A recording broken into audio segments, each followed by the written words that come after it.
In the tough, tight-knit streets of South Boston, legends are forged not in halls of justice, but in the shadows. They are whispered in bars and on street corners, stories of men who live by their own rules. No name casts a longer or darker shadow over this landscape than James Whitey Bulger. He was more than just a gangster, he was a phantom, a boogeyman, and for decades, the undisputed king of Boston's underworld. His story is not a simple tale of cops and robbers. It's honestly a chilling account of how power corrupts, how lines blur, and how one man's cunning can turn the very institution meant to uphold the law into his most powerful weapon. This is the story of a man who didn't just break the rules, he rewrote them entirely.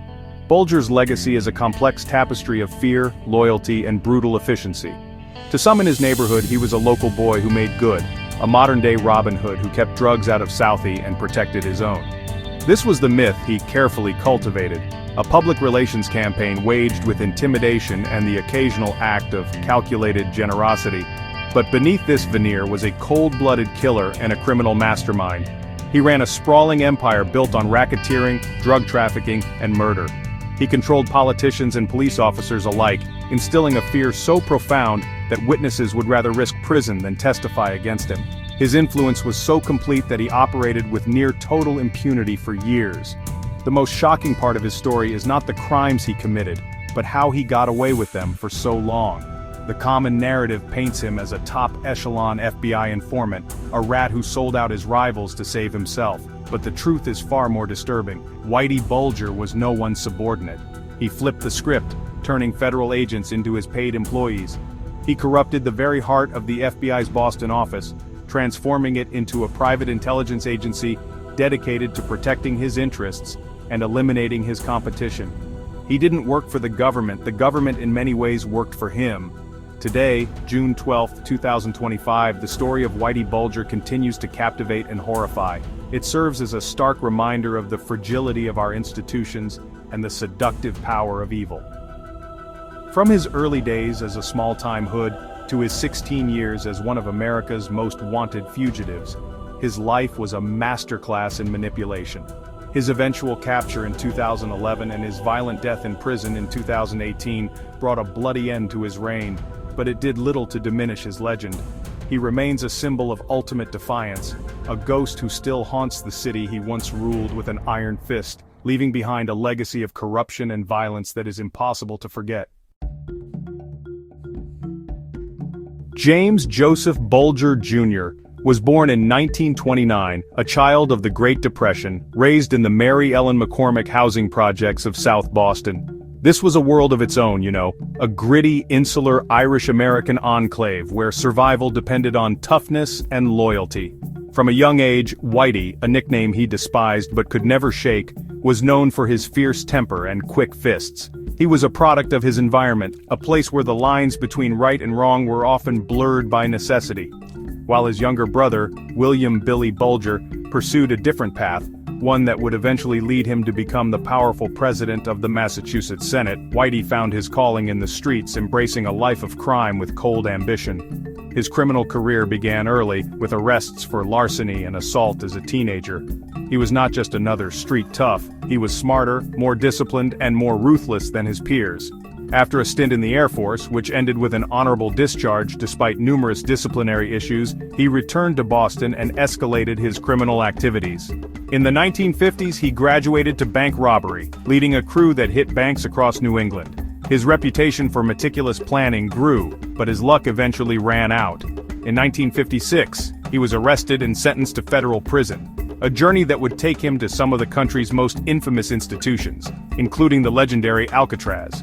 His time in federal prison, especially Alcatraz, did not break him. It hardened him. He saw it as a crucible, a badge of honor that set him apart from lesser criminals. Inside those walls, he learned valuable lessons about discipline, survival, and the intricate hierarchies of the criminal world. He reportedly even participated in the CIA's controversial MK-Ultra program, volunteering for hallucinogenic drug experiments in exchange for a reduced sentence. When he was finally released in 1965, he was a changed man. He was colder, more calculating, and more determined than ever to seize power on his own terms. He returned to Boston not as a reformed citizen, but as a seasoned predator ready to claim his territory. Back in South Boston, Bulger quickly re-established himself. He started as an enforcer for the Killeen gang, one of the dominant Irish mobs in the city, but he was never meant to be a subordinate. A violent war erupted between the Killeens and the rival Mullen gang, and Bulger played a key role. It was during this bloody conflict that he demonstrated his capacity for extreme violence and strategic thinking. He wasn't just fighting for survival, he was positioning himself for control. The streets of Southie became a battleground, and Whitey Bulger was sharpening his claws, preparing to rise from the ashes of the old order and build an empire of his own. The chaotic gangland wars of the late 1960s and early 1970s left a power vacuum in Boston's underworld. Whitey Bulger, with his reputation for violence and cunning, was perfectly positioned to fill it.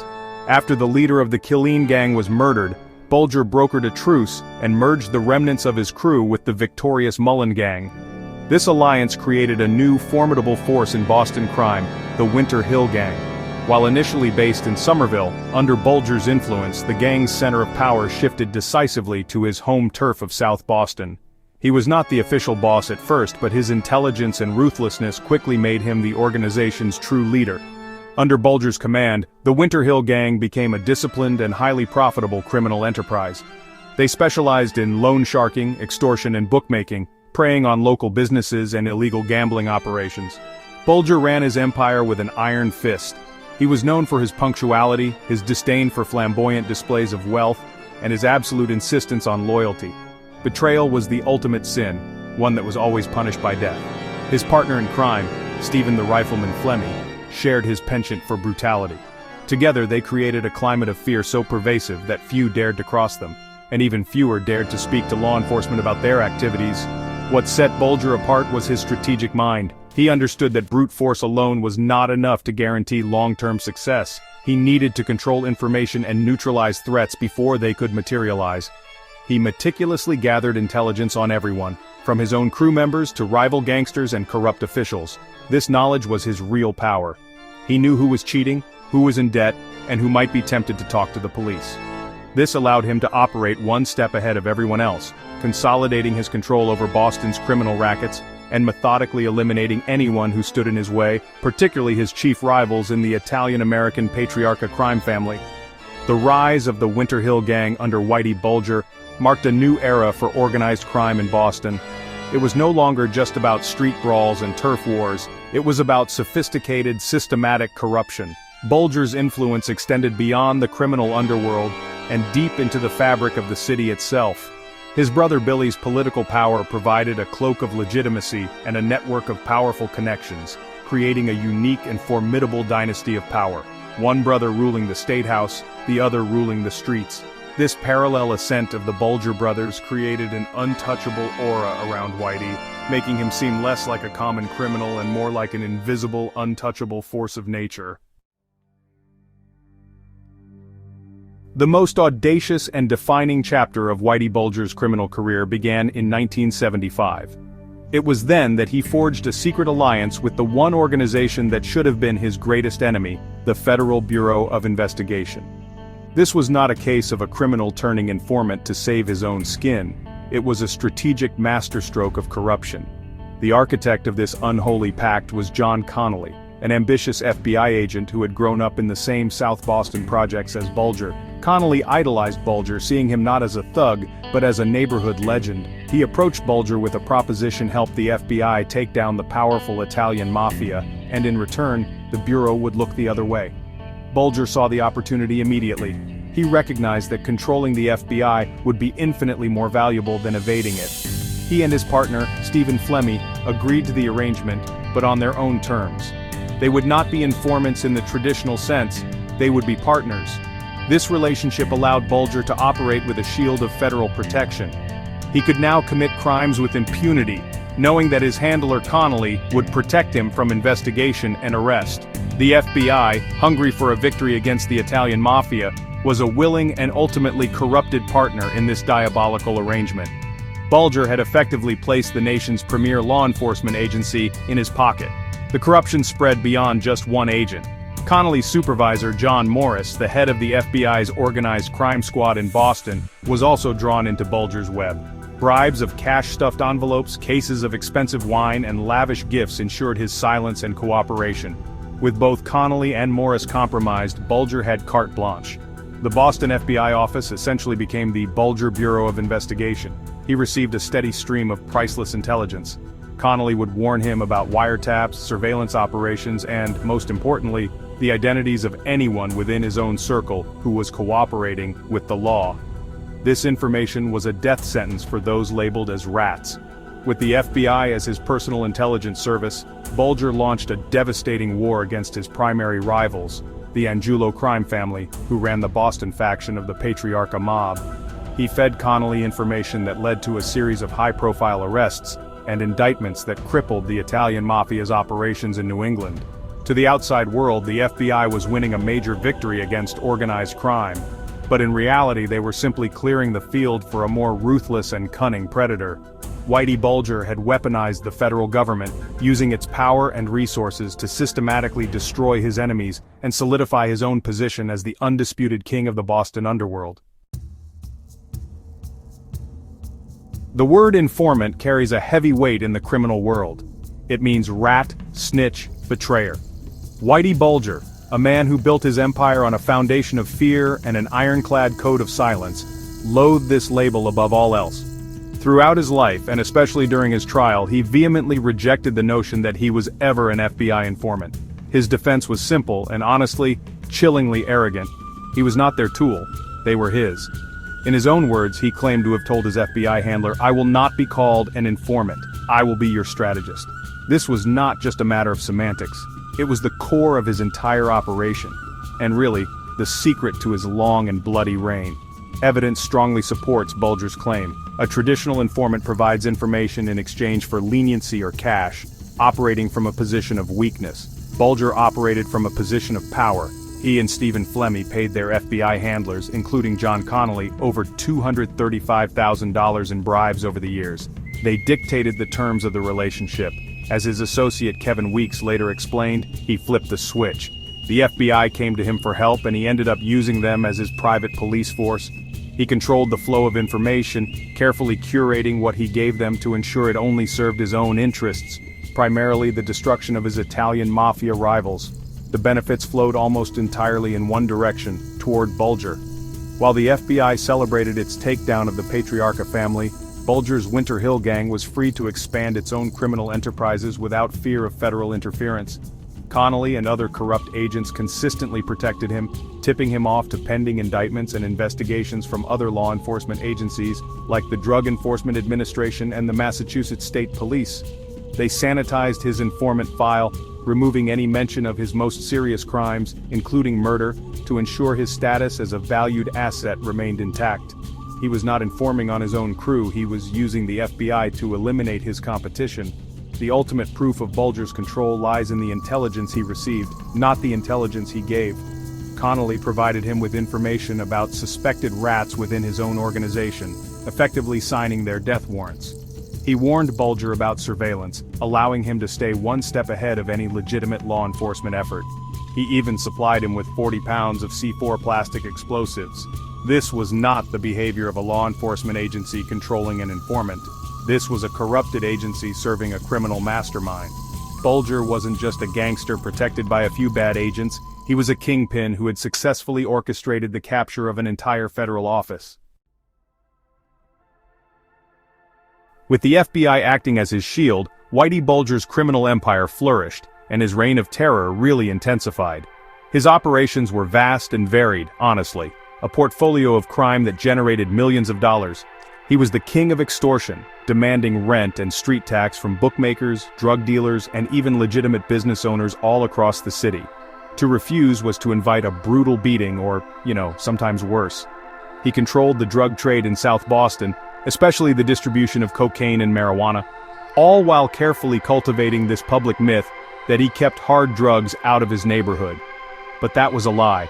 Just another piece of calculated propaganda to maintain local support while he profited from the very poison he claimed to despise.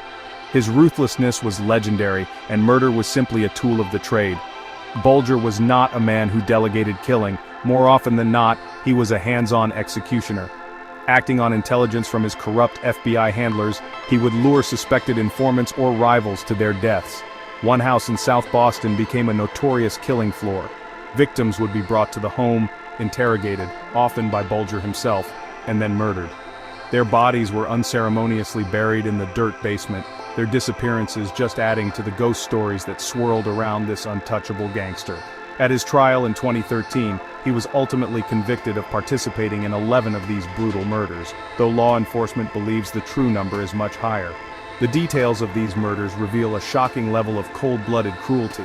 One victim, John McIntyre, was a fisherman suspected of cooperating with authorities. He was lured to the house, chained to a chair, and interrogated by Bulger for hours. After getting the information he wanted, Bulger tried to shoot him in the head with a machine gun, but it jammed. Unfazed, he just grabbed a pistol and finished the job. Another victim was Deborah Davis, the girlfriend of his partner Stephen Fleming. Bulger decided she knew too much about their FBI connection. He allegedly strangled her himself, a crime that really showed no one, not even those in their inner circle, was safe if they were perceived as a liability. This violence wasn't random, it was strategic. Every murder sent a clear message to the underworld and to the community: silence is survival. The fear he instilled was his greatest asset. Witnesses would develop sudden cases of amnesia. Victims would refuse to identify their attackers. Even honest police officers were wary of investigating Bulger, fearing that any information they gathered could be leaked back to him through the corrupted FBI office, putting their own lives in danger. For nearly 2 decades, Whitey Bulger operated as a state-sanctioned monster, a testament to how absolute power, protected by a corrupted badge, can lead to absolute terror.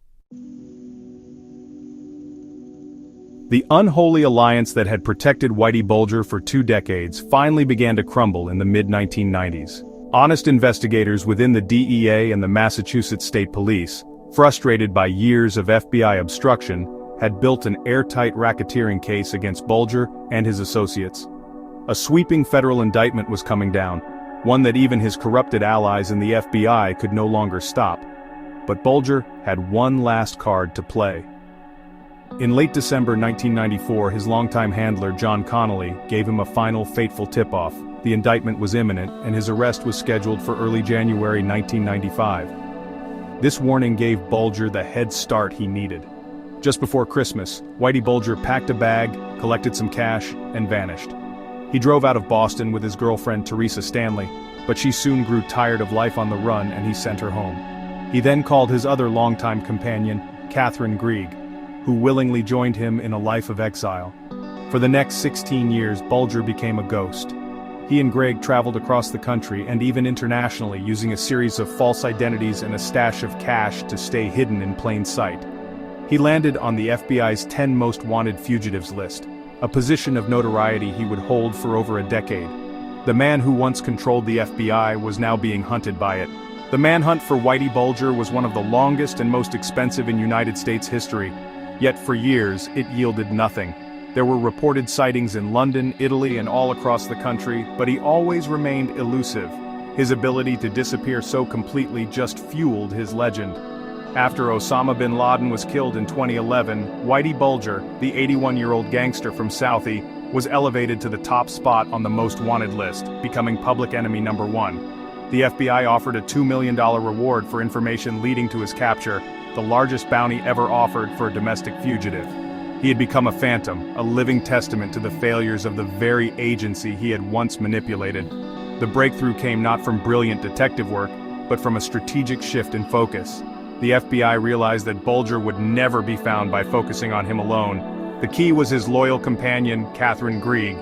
The agency launched a public service campaign targeting Greg, running television ads in cities where they might be hiding. The ads focused on her habits, her love of animals, and her routine visits to beauty salons. The strategy worked. In June 2011, a tip came from a neighbor in Santa Monica, California. The tipster, a woman from Iceland, recognized the quiet, elderly couple living in her apartment complex. On June 22, 2011, federal agents surrounded the building and arrested the infamous fugitive without a fight, ending his 16 years on the run. The capture of Whitey Bulger in a modest Santa Monica apartment brought an end to one of America's longest manhunts. Agents found the 81-year-old fugitive living a quiet life under the alias Charles Gasco. Inside the apartment, they discovered a stunning arsenal of over 30 firearms and more than $822,000 in cash hidden in the walls. The frail, white-haired man who surrendered peacefully seemed a world away from the bloodthirsty kingpin who had terrorized Boston for decades. But his arrest set the stage for a final, dramatic reckoning. He was flown back to Boston to face justice for a lifetime of crime. A trial that would expose the depths of his depravity and his corrupt relationship with the FBI. His 2013 trial was a media circus. Bulger, defiant to the end, refused to acknowledge the legitimacy of the court. He insisted on being portrayed not as a rat, but as a victim of a corrupt government deal gone wrong. He sat stone-faced as former associates, men he had once trusted, took the stand to testify against him. They painted a gruesome picture of his crimes, detailing extortions, drug running, and a string of brutal murders. The families of his victims filled the courtroom, finally getting the chance to confront the man who had taken their loved ones. In August 2013, the jury found him guilty on 31 counts, including racketeering and his involvement in 11 murders. He was sentenced to 2 consecutive life sentences, plus 5 years. Even behind bars, Bulger's story was not over. He was shuffled through several federal prisons before being transferred to USP Hazleton in West Virginia on October 29, 2018. It was a high-security facility known for its violent inmate population, a place nicknamed Misery Mountain. Less than 12 hours after his arrival, the 89-year-old wheelchair-bound Bulger was found beaten to death in his cell. The attack was savage. His assailants, reportedly including a mafia hitman from Massachusetts, beat him with a padlock stuffed in a sock until he was unrecognizable. They gouged out his eyes and attempted to cut out his tongue, a symbolic, brutal message reserved for one thing in the mob world, a rat. The irony of his death was inescapable. Whitey Bulger, the man who spent his life despising informants and killing them without mercy, died the death of one. His murder in federal custody was a final bloody punctuation mark on a life defined by violence. It also raised disturbing questions about why such a high-profile and vulnerable inmate was placed in the general population of one of the country's most dangerous prisons. Whether it was a colossal bureaucratic failure or something more sinister, the result was the same.